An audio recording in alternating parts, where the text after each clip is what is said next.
નમસ્કાર. 1 મિનિટ, એક વાર્તા અને એક વિચારમાં તમારું સ્વાગત છે.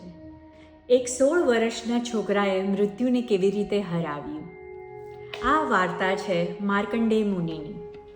જ્યારે માર્કંડેય જન્મ્યા હતા ત્યારે તે 16 વર્ષનું આયુષ્ય લઈને જન્મ્યા હતા. તે માત્ર 16 વર્ષની ઉંમર સુધી જીવવાના હતા. તે નાનપણથી જ શિવના પરમ ભક્ત હતા.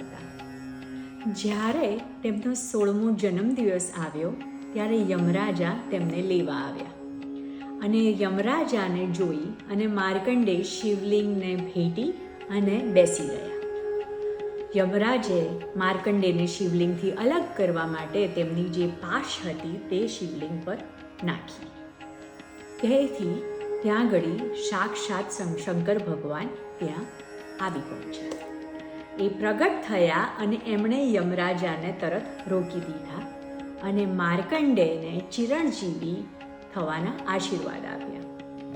હવે આ વાર્તા પછી તો આપણે શું શીખવાના આજે?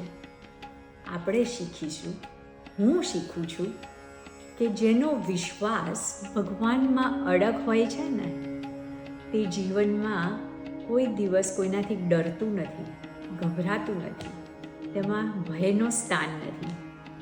Your faith is bigger than your fear.